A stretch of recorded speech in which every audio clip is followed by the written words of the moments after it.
ขอความรัตนตรัยเจ้าสามประการพระรัตนตรัยองค์ที่หนึ่งคือพระพุทธเจ้าพระรัตนตรัยองค์ที่สองคือพระธรรมเจ้าพระรัตนตรัยองค์ที่สามคือพระอริยสังฆเจ้าข้าพระพุทธเจ้าขอเคารพนบนอบกราบไหว้แทบไตรไวสาคุณพระรัตนตรัยเจ้าถึงสามประการโดยความเคารพสักการะเป็นอย่างยิ่งขอถวายความเคารพพระมหาเถรานุเถระเจ้าคณะพระสังฆาธิการครูบาอาจารย์ตลอดถึงพระภิกษุหนุ่มสามเณรน้อยจุตนจุองค์ขอเจริญพรศรัทธาญาติโยมนักศีลนักบุญผู้ที่กำลังรับฟังรายการทุกท่านต่อจากนี้ไปอาตมาภาพพระครูปริยัติกิจจาภิวัตรสำนักวัดพระสิงห์อำเภอเมืองจังหวัดเชียงใหม่จะได้น้อมนำเอาสาระธรรมคติธรรมชาดกธรรมในทางพระพุทธศาสนามามอบเป็นธรรมบรรณาการอาหารใจคือกับท่านสาธุชนผู้ที่กำลังรับฟังรายการ ได้พินิจพิจารณาเนื้อหาสาระในสิ่งที่เป็นคำสอนในทางพระพุทธศาสนาเมื่อได้รับฟังแล้วก็จะก่อให้เกิดปัญญาปารมีธรรมได้น้อมนำมาประพฤติปฏิบัติเมื่อประพฤติปฏิบัติแล้วก็จะก่อให้เกิดเป็นความสุขใจความเย็นใจความสว่างในสติปัญญาแล้วก็จะเข้าใจในการดำเนินชีวิตแล้วก็จะมีความสุขติดตามมาเพราะการได้น้อมนำเอาพระธรรมคำสอนไปประพฤติปฏิบัติเป็นสิ่งที่ถูกต้องเป็นสิ่งที่เป็นสัจธรรมจะได้ให้คนประพฤติปฏิบัติได้มีความสุขเพราะเกิดจากการคิดเกิดจากกรรมการกระทำกรรมที่เป็นสิ่งที่ถูกต้องเป็นเหตุแห่งความสุขท่านสาธุชนทั้งหลายในเทศกาลใกล้วันสำคัญในทางพระพุทธศาสนาคือวันอาสาฬหบูชาวันเข้าพรรษาเป็นปกติที่เจ้าพุทธเฮาจะได้ประพฤติปฏิบัติกิจอันเป็นกิจวัตรที่หนักขึ้นที่มีความเพียรพยายามมีความขยันหมั่นเพียรนักยิ่งขึ้นในช่วงเทศกาลเข้าพรรษา3 เดือนซึ่งครูบาอาจารย์พระภิกษุสามเณรอุบาสกอุบาสิกาในสมัยก่อนเปิ้นจะทำกันในวันที่21 22ในวันที่20กับ21 กรกฎาคมเป็นวันอาสาฬหบูชาวันเข้าพรรษาเป็นวันสำคัญวันหนึ่งในทางพระพุทธศาสนาวันสำคัญในทางพระพุทธศาสนานั้นก็จะมีอยู่4 วันถ้าเรานับ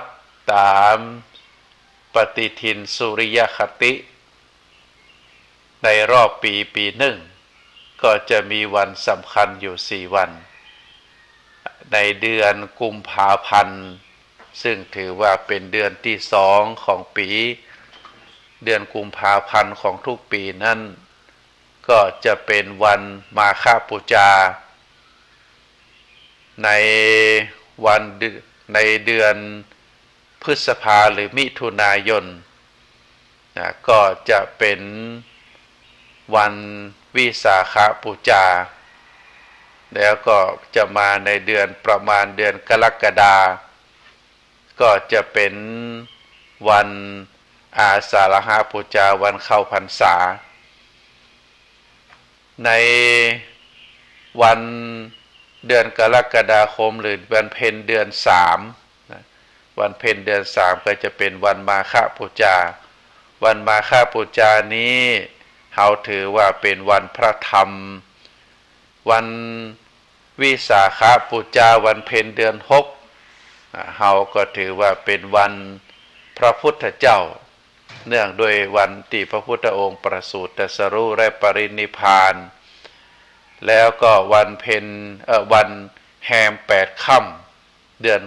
6ก็เป็นวันอัฐมีบูชาวันอัฐมีบูชาก็คือเป็นวันถวายพระเพลิงพระบรมศพขององค์สมเด็จพระสัมมาสัมพุทธเจ้าแล้วก็วันเพ็ญเดือน8วันเพ็ญเดือน8ภาคกลางนะก็ถือว่าเป็นวัน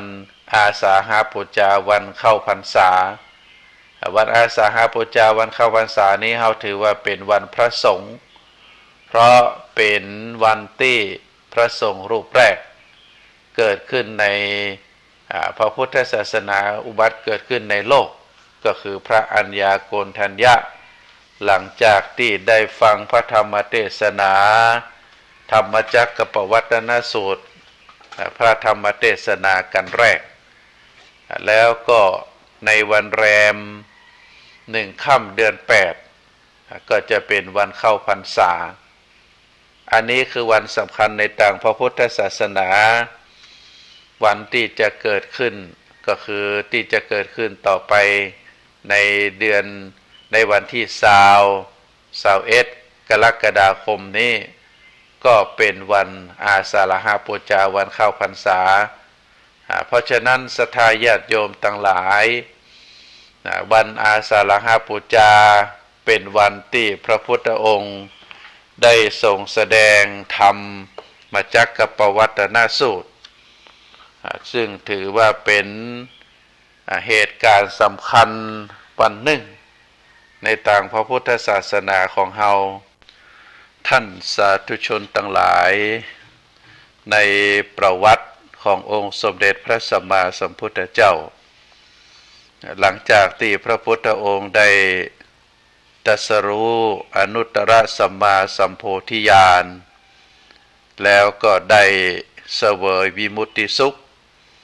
ในบริเวณรอบๆต้น4 มหาโพธิ์ตำบลพุทธคยา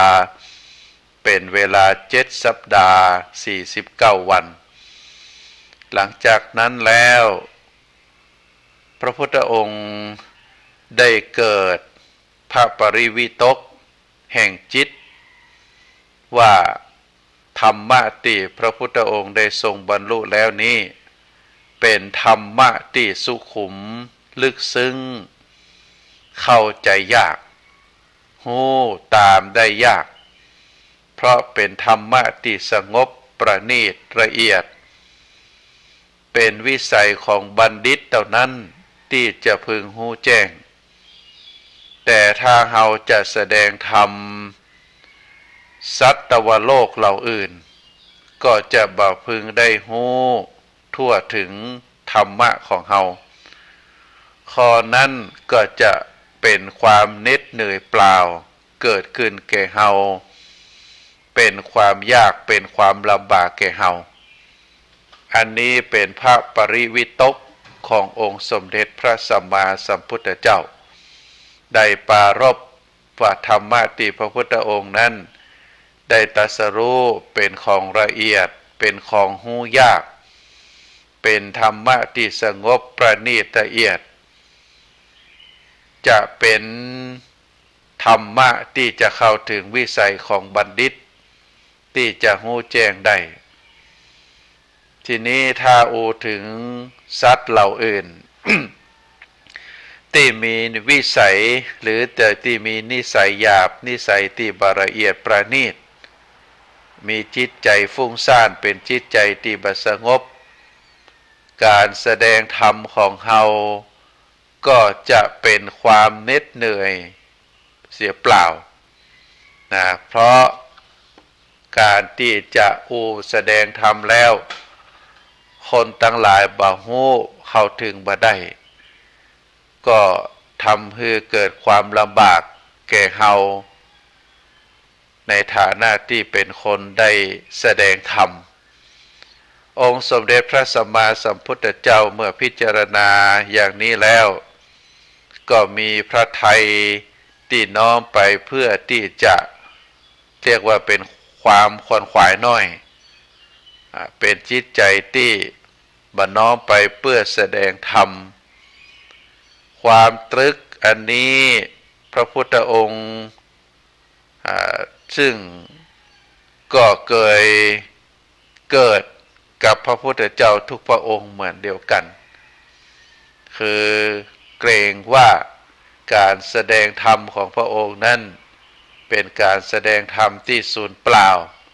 บ่มีภัยที่จะฮู้ได้เนื่องจากธรรมะของพระพุทธองค์นั้นเป็นเรื่องละเอียดอ่อนต่อมาความนั้นได้ทราบถึงท้าวสหัมบดีพรหมได้ฮู้ได้เข้าใจ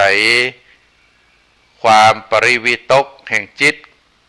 ขององค์สมเด็จพระสัมมาสัมพุทธเจ้าก็เมื่อได้ทราบว่าความปริวิตกในพระฤทัยของพระองค์นั้นเป็นไปลักษณะแบบนี้แล้วก็จึงได้เสด็จนะจึงได้ปากันนะนอกจากเท้าสหัมบดีพรหมแล้วก็ได้ปาเท้าสักกะนะซึ่งเป็นจอมแห่งเทวดาเท้าสุยามะเท้าสันดุสิตเท้านิมานรดีเท้าปรนิมิตสวดีและก็เท้ามหาพรหม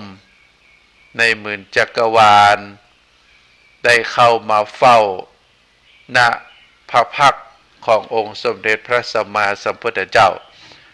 พร้อมกราบทูลอาราธนาว่าข้าแด่พระองค์ผู้เจริญ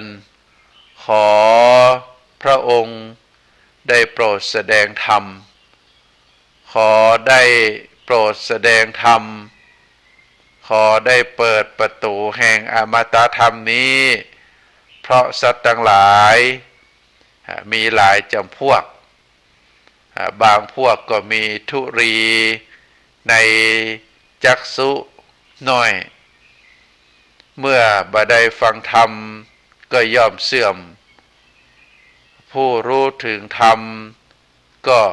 จักมีอันนี้เป็นข้อความที่เท้าสหัมบดีพรหมได้กราบทูลอาราธนาว่าขอพระองค์ได้โปรดแสดงธรรมขอพระองค์ได้เปิดประตูแห่งอมตะธรรมคือธรรมอันเป็นความจริงเพราะสัตว์ทั้งหลาย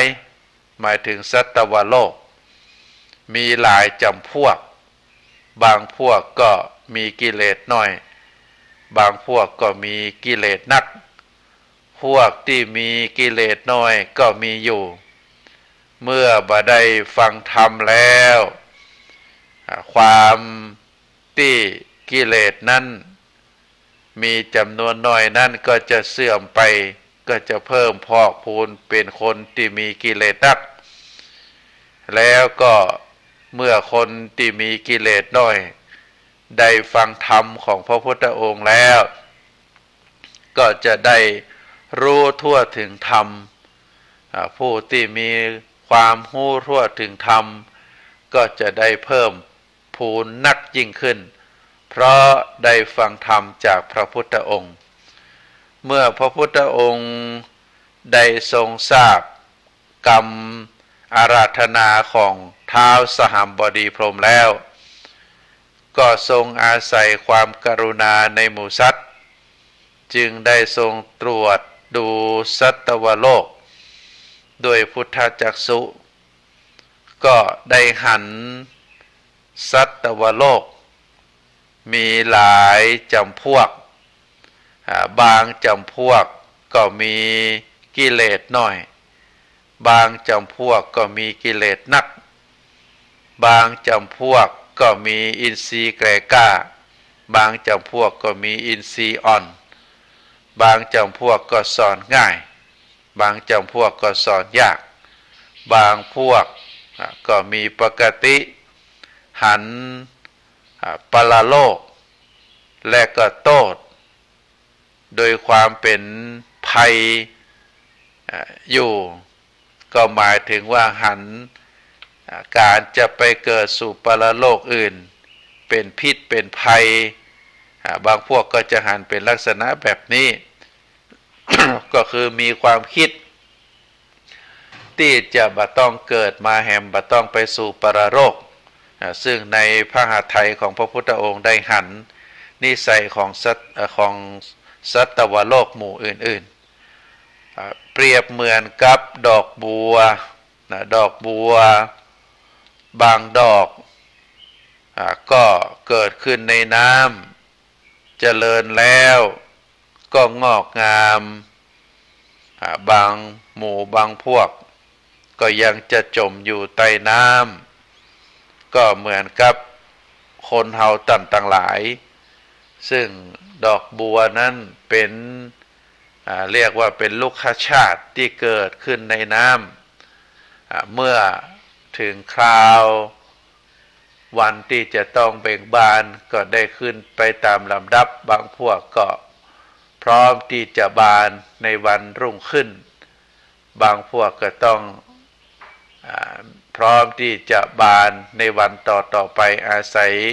การเจริญเติบโตอาศัยแสงแดดจากพระอาทิตย์แต่ก็มีดอกบัวบางเหล่าอาจจะเป็นดอกบัวกำลังเกิดดอกบัวน้อยก็ไม่แน่ใจเหมือนกันว่าจะได้มาเบ่งบานป้นน้ำรับแสงพระอาทิตย์บางทีอาจจะเป็นอาหารของป่าและเต่าไปก็มีซึ่งความรู้สึกการเปรียบเปรยที่พระพุทธองค์ได้ทรงหันนั่นก็ได้เกิดขึ้นในพระทัยของพระองค์พระพุทธองค์ก็จึงได้ตรัสคาถาตอบเท้าสหัมบดีพรหมว่าเฮาเปิดประตูแห่งอมตะธรรมแก่ท่านแล้วสัตว์เหล่าใดจะฟังก็จงปล่อยศรัทธามาเถิดดูก่อนพรหมเพราะเฮามีความสำคัญในความลำบากจึงบ่าแสดงธรรมที่เฮาคล่องแคล่วประณีตในหมู่มนุษย์เพราะฉะนั้นท้าวสหัมบดีพรหมก็ได้ทรงทราบว่าพระผู้มีพระภาคเจ้าได้ประทานโอกาสที่จะแสดงธรรมแล้วก็จึงถวายบังคมต่อเบื้องพระพักตร์แล้วก็ทำการประทักษิณได้อันตรธานหายไปในขณะนั้นอันนี้เป็นเหตุการณ์ที่เกิดขึ้นซึ่งพระพุทธองค์ได้อาศัยความกรุณาต่อเหล่าสรรพสัตว์ก็จึงได้รับกรรมอาราธนาของพระพรหมท้าวสหัมบดีพรหมได้เปิดประตูแห่งอมตะธรรมสัตว์เหล่าใดจะฟังก็จงเจริญศรัทธาคือเกิดขึ้นแล้วก็มาฟังธรรมก็ถือว่าเป็นความมีพระหฤทัยที่เต็มไปด้วยความมหากรุณาพระพุทธองค์ได้ตรัสย้ำกับท้าวสหัมบดีพรหมว่าดูก่อนพรหมเพราะเฮามีความสำคัญในความลำบากจึงบัดแสดงธรรมที่เฮาคล่องแคล่วประณีต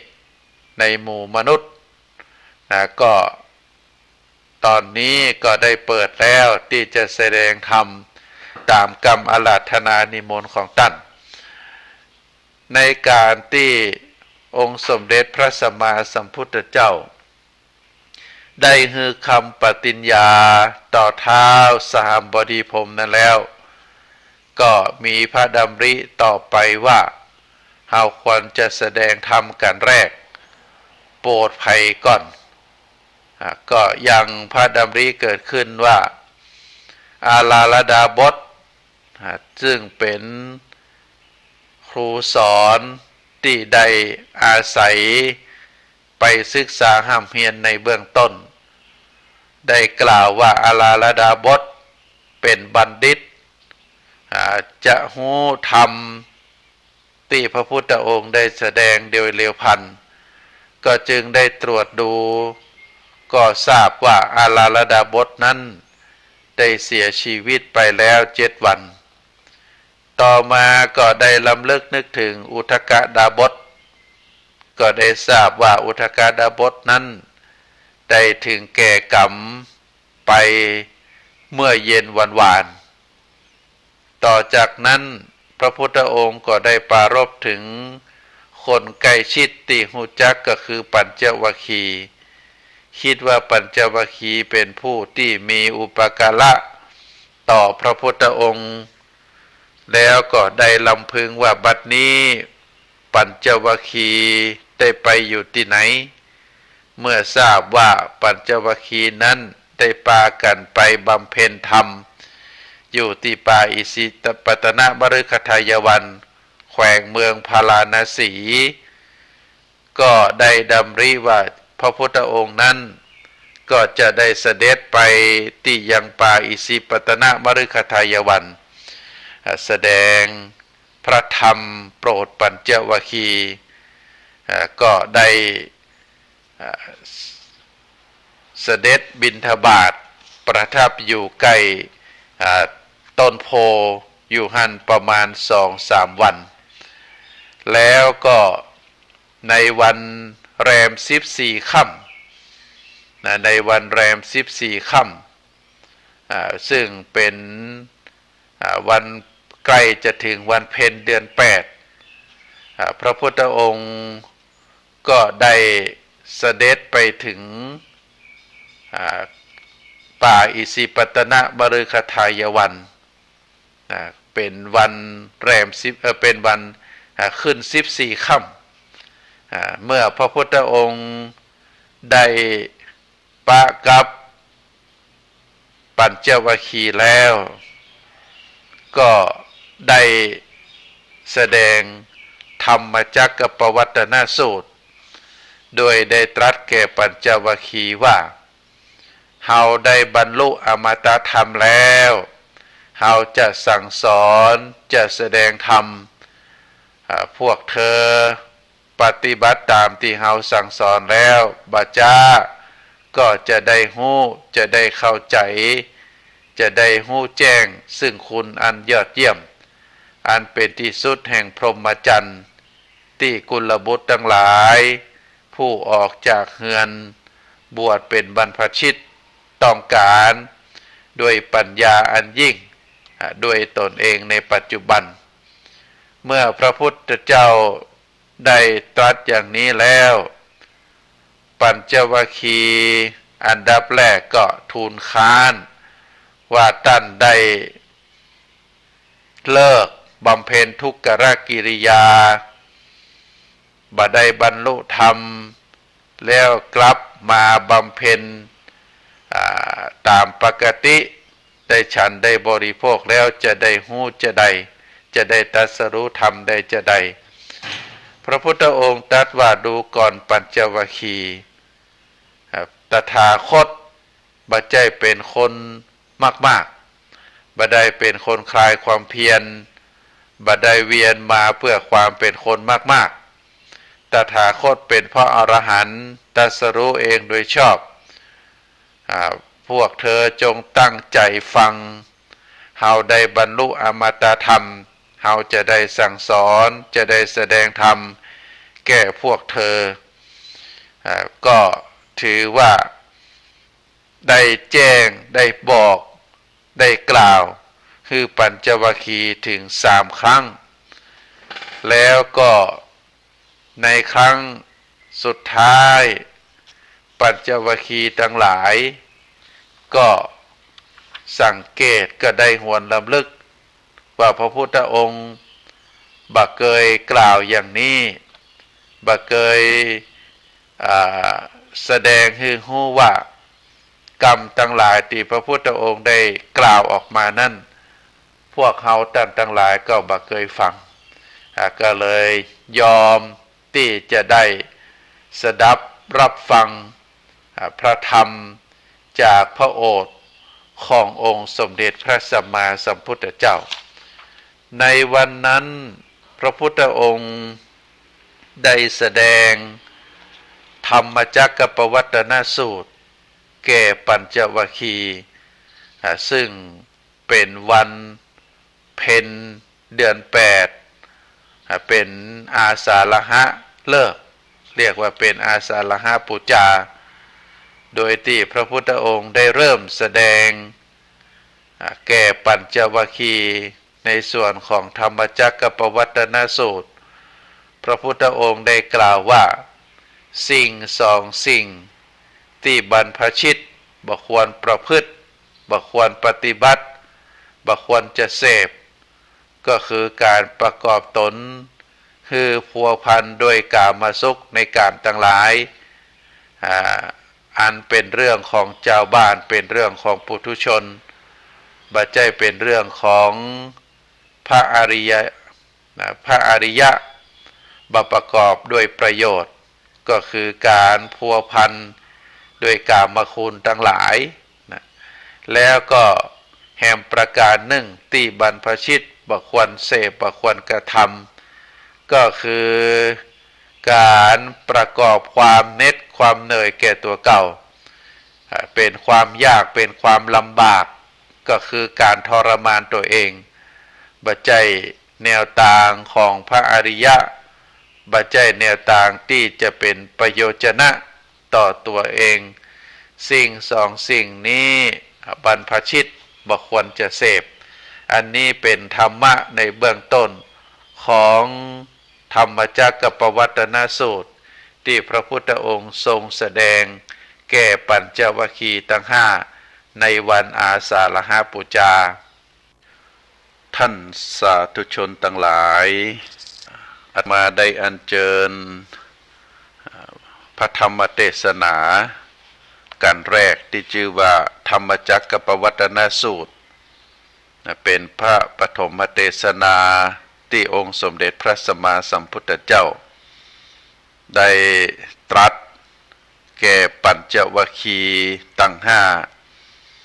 ในวันเพ็ญเดือน8ในวันเพ็ญเดือน8อาสาฬหะเลิกซึ่งก็ถือว่าเป็นวันอาสาฬหปูจาอันดับแรกนั้นพระพุทธองค์ได้ตรัสว่าดูก่อนภิกษุทั้งหลายที่สุดสองอย่างบรรพชิตที่บ่ควรจะเสพก็คือบ่ควรที่จะประพฤติเข้ามาสู่จิตสู่ใจสู่กายอันได้แก่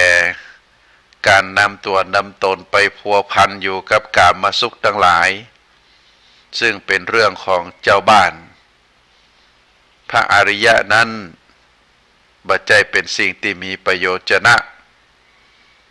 อันดับที่สองก็คือการทรมานให้ตัวเองได้รับความลำบากซึ่งพระพุทธองค์ได้เคยประพฤติมาแล้วอันได้แก่การบำเพ็ญทุกขกิริยาการกระทำตีตำตัวให้เหน็ดเหนื่อยบ่ก่อให้เกิดเป็นประโยชน์ต่อพระอริยะบ่ใช่เป็นเรื่องของพระอริยะสองสิ่งสองประการนี้พระพุทธองค์บอกว่าบ่ใช่แนวทางที่พระภิกษุบรรพชิตจะควรประพฤติปฏิบัติประการที่สามที่พระพุทธองค์ได้ยกมาก็คือปฏิปทาการปฏิบัติทางสายกลางบ่หย่อนเกินไปบ่ตึงเกินไปพระตถาคตได้ตรัสรู้ด้วยพระปัญญาอันยิ่งทำดวงตาให้เกิดญาณเป็นไปเพื่อความสงบเป็นไปเพื่อความรู้ยิ่งเ เป็นไปเพื่อความตรัสรู้เป็นไปเพื่อความพระนิพพานถึงพระนิพพานอันได้แก่การประพฤติทางสายกลางหรือที่เราเรียกว่าอริยมรรคมีองค์8อันได้แก่มีความหันชอบมีความดำริชอบมีการกล่าววาจาเจรจาชอบมีการประกอบการงานอันถูกต้องการเลี้ยงชีวิตในทางที่ถูกต้องมีความเพียรมีความพยายามที่ถูกต้องมีการระลึกนึกถึงในสิ่งที่ถูกต้องแล้วก็ตั้งจิตตั้งใจไว้ในสิ่งที่ถูกต้องในทางที่ถูกต้องถึง8สิ่ง8ประการนี้พระพุทธองค์ได้กล่าวว่าเป็นการปฏิบัติทางสายกลางในทางที่ถูกต้องการประพฤติปฏิบัติตามอริยมรรคมีองค์8นี้เป็นไปเพื่อให้มีปัญญาอันยิ่งเป็นไปเพื่อทำให้ญาณเกิดเป็นไปเพื่อความสงบเป็นไปเพื่อความรู้ยิ่งเป็นไปเพื่อการตรัสรู้เป็นไปเพื่อเข้าถึงพระนิพพานอาตมาภาพได้เกยอัญเชิญอริยมรรคมีองค์8นี้ได้มากล่าวให้ศรัทธาญาติโยมว่าในโลกใบนี้ จะบ่ว่างเว้นจากพระอรหันต์หากว่ามีพระภิกษุได้ประพฤติปฏิบัติตามอริยมรรคมีองค์8ซึ่งเฮาท่านทั้งหลาย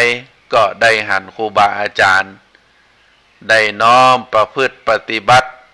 หลายรูปหลายท่านหลายผู้หลายคนซึ่งเมื่อการประพฤติตามอริยมรรคมีองค์8เรียกว่าทางสายกลางหากประพฤติอย่างจริงจังประพฤติตามแนวทางที่พระพุทธองค์ได้สอนไว้แล้วผู้นั้นก็จะถึงความเป็นพระอริยบุคคลอันนี้เป็นธรรมะเบื้องต้น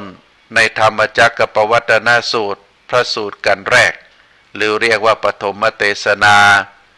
ที่พระพุทธองค์ได้ตรัสแก่ปัญจวัคคีย์ลำดับต่อจากนั้นพระพุทธองค์ได้ตรัสถึงเรื่องอริยสัจสี่อันได้แก่ทุกข์สมุทัยนิโรธมรรคคำว่าทุกข์หรือทุกขอริยสัจนั่นก็คือความเกิดก็เป็นทุกข์ความแก่ก็เป็นทุกข์ความเจ็บไข้ก็เป็นทุกข์ความตายก็เป็นทุกข์อันนี้เรียกว่าทุกขอริยสัจเกิดแก่เจ็บตายเป็นทุกข์ความประสบกับสิ่งที่บ่เป็นที่ฮักก็เป็นทุกข์การพัดพรากจากสิ่งที่เป็นที่ฮักก็เป็นทุกข์โดยย่นย่อพระพุทธองค์ตรัสว่าอุปทานขันธ์ทั้ง5เป็นทุกข์เพราะฉะนั้นอริยสัจสี่นี้พระพุทธองค์ได้แสดงลำดับต่อจากสิ่งที่บรรพชิตบ่ควรเสพ2อย่าง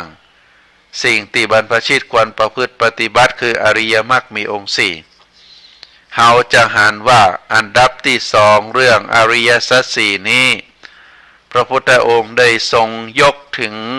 ความเกิดความแก่ความเจ็บความตายการพลัดพรากจากสิ่งที่เป็นที่ฮักการประสบกับสิ่งที่บ่เป็นที่ฮัก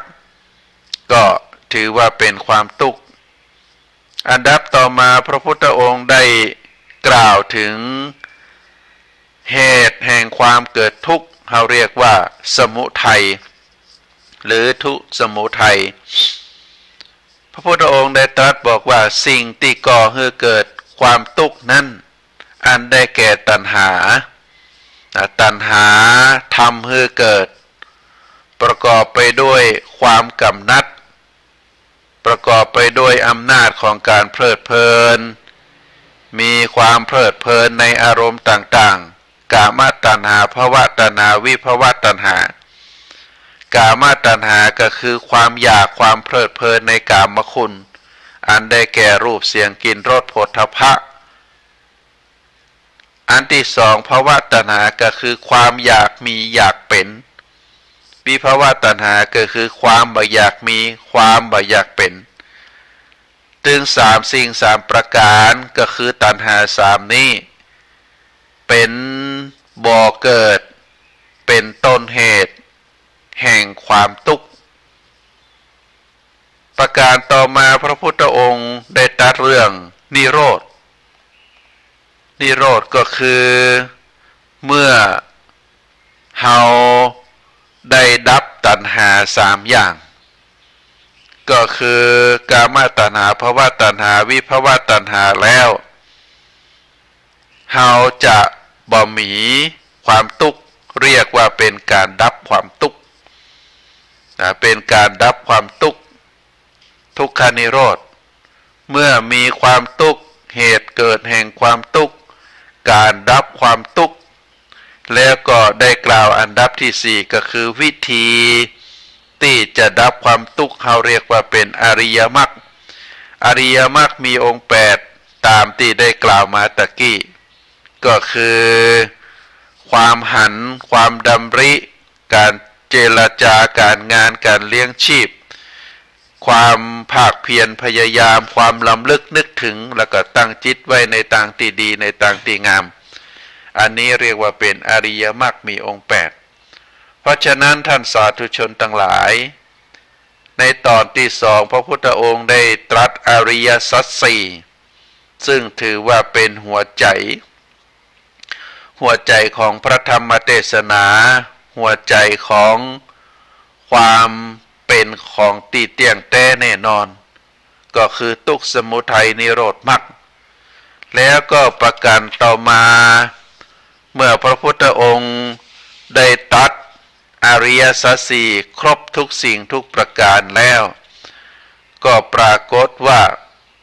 โกณฑัญญพราหมณ์ซึ่งเป็นพราหมณ์ที่มีอายุนักได้เข้าทำนายพระมหาบุรุษคือเจ้าชายสิทธัตถะตั้งแต่เกิดมาแล้วก็ได้ติดตามหามตัวพร้อมทั้งลูกๆของพราหมณ์ทั้งหลายที่ได้เข้าไปทำนายต่อยตักพระมหาบุรุษเจ้าชายสิทธัตถะตั้งแต่แรกเกิดเมื่อได้ปฏิบัติตามตัวแล้วเมื่อได้ฟังพระธรรมเทศนากันแรกก็ปรากฏว่าโกณฑัญญพราหมณ์นั้นได้มีดวงตาหันธรรมได้หู้ได้อย่างลงได้ข้ามความสงสัยปราศจากถ้อยคำที่แสดงความสงสัยถึงความเป็นผู้แกล้วกล้าในพระสัทธรรมขององค์สมเด็จพระสัมมาสัมพุทธเจ้าพระพุทธองค์ได้เปล่งวาจาได้กล่าวประกาศณที่นั้นว่าโกณฑัญญพราหมณ์ได้รู้แล้วหนอโกณฑัญญพราหมณ์ได้รู้แล้วหนอก็เป็นข้อที่เฮาถือว่าเป็นผู้ที่เป็นพยานเป็นหลักฐานเป็นบุคคลแรกของโลกที่ได้รู้ได้เข้าใจได้บรรลุตามแนวทางที่พระพุทธองค์ได้ตรัสมาก็คือโสดาปัตติผลอนาคามีผลสกทาคามีผลแล้วก็อรหันตผลสี่ขั้นสี่ตอนนี้ในเบื้องต้นนั้นผู้ที่จะเป็นได้กล่าวนามถูกกล่าวนามว่าเป็นพระอริยะก็คือผู้ต้องบรรลุโสดาปัตติมรรคโสดาปัตติผลเป็นอันดับแรก ซึ่งการแสดงพระธรรมเทศนากันแรกของพระพุทธองค์ก็ก่อให้เกิดได้ดวงตาหันธรรมก็คือสำเร็จเป็นพระโสดาบันของโกณฑัญญพราหมณ์พระพุทธองค์ได้อย่างรู้โดยญาณของพระพุทธองค์เอง แล้วก็ได้เปล่งวาจาตามตีกล่าวมาว่าโกณทัญญะได้รู้แล้วหนอโกณทัญญะได้รู้แล้วหนอก็แสดงประจักษ์คือคนตึงโลกเทวดาในหมื่นจักรวาลได้หูได้เข้าใจว่าพระธรรมของพระองค์นั้นตามที่พระพรหมเท้าสหัมบดีพรหมได้กราบอาราธนานิมนต์คือพระพุทธองค์ได้ทรงแสดงธรรมเมื่อพระพุทธองค์ได้รับกรรมของเท้าสหัมบดีพรหมแล้วก็ได้ปรารภที่จะแสดงธรรมเมื่อกล่าวถึงอุทกดาบทอาราลดาบทก็ปรากฏว่าถึงสองท่านนั่นได้ถึงแก่การตายไปเมื่อบัจจามานานแล้วพระพุทธองค์ก็ได้ปรารภถึงปัญจวัคคีย์ทั้งห้าผู้ได้มีอุปการะคุณต่อกันโดยการปฏิบัติปัดปูขณะที่พระพุทธองค์ได้ทรงบำเพ็ญทุกขกิริยาเป็นเวลาถึง6 ปีแล้วก็เมื่อได้แสดงธรรมแล้วก็ปรากฏว่าโกณทัญญพราหมณ์ได้ดวงตาหันธรรมคือได้บรรลุธรรมในเบื้องต้นอันได้แก่ความเป็นพระโสดาบันต่อจากนั้นพระพุทธองค์ก็ได้ทรงแสดงพระธรรมอันอื่นเพื่อเป็นกล่าวย้ำซ้ำเตือนฮือกับปัญจวัคคีย์ที่เหลืออันได้แก่พระวัปปะพระพัตติยะพระมหานามะแล้วก็อัสสชิซึ่งเมื่อพระพุทธองค์ได้แสดงธรรมจักรปวัตนสูตรได้จบแล้วพระพุทธองค์ก็ได้กล่าวแสดงธรรมแก่ปัญจวัคคีย์ที่เหลือนะโดยการได้ยกถึงพระสูตรหนึ่งเราเรียกว่าอนัตตลักขณสูตรนะอนัตตลักขณสูตรนั้นเป็นสูตรเป็นเรื่องที่กล่าวถึงความบ่มีตัวบ่มีตนนะบ่มีตัวบ่มีตนก็คือเป็นอนัตตาทุกสิ่งทุกอย่างเกิดมานั้นบ่มีความจีรังยั่งยืนซึ่งก็ปรากฏว่าพระพุทธองค์ได้ทรงแสดงเรื่องเกี่ยวกับรูปเวทนาสัญญาสังขารแล้วก็วิญญาณซึ่งก็เป็นตัวเป็นตนของเฮาท่านทั้งหลายตัวตนของเฮานั้นประกอบไปด้วยรูปเวทนาสัญญาสังขารวิญญาณในการยกแสดงเรื่องอนัตตลักขณสูตรฮือแก่ปัญจวัคคีย์ที่เหลือก็ปรากฏว่าทั้ง5 องค์ 5 ท่านได้สำเร็จเป็นพระอรหันต์ก็ถือว่าเป็นเรื่องที่เกิดขึ้นในเป็นเหตุการณ์สำคัญในทางพระพุทธศาสนาในวันอาสาฬหบูชาเพราะฉะนั้นในเมื่อวันอาสาฬหบูชาวันเพ็ญเดือน8ได้มาถึงเจ้าพุทธเฮาทั่วโลกโดยเฉพาะในประเทศไทยเฮาก็ได้ยกเอาเหตุสำคัญนี้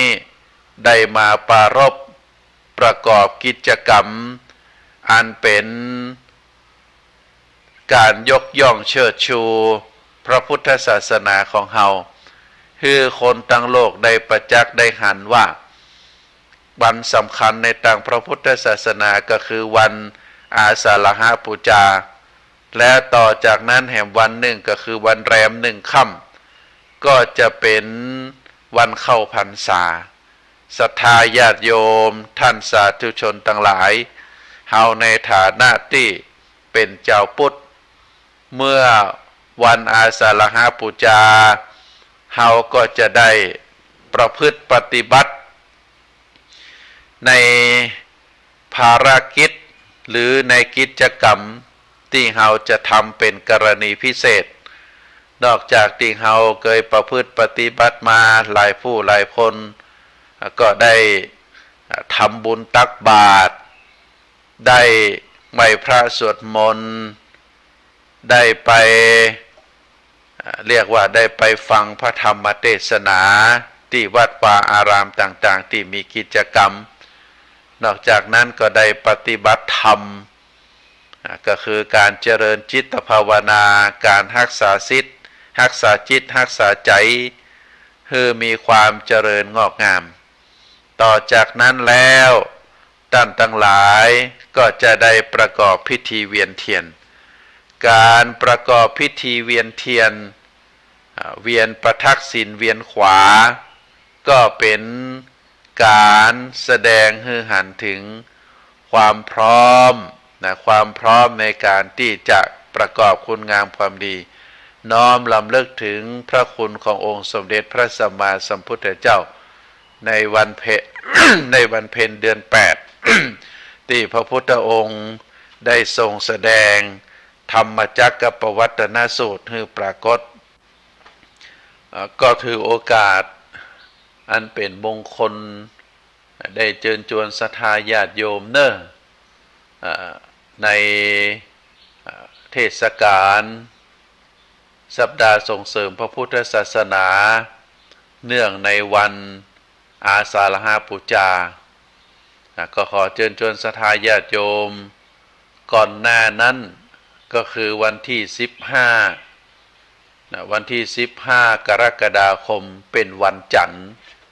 เป็นวันเริ่มต้น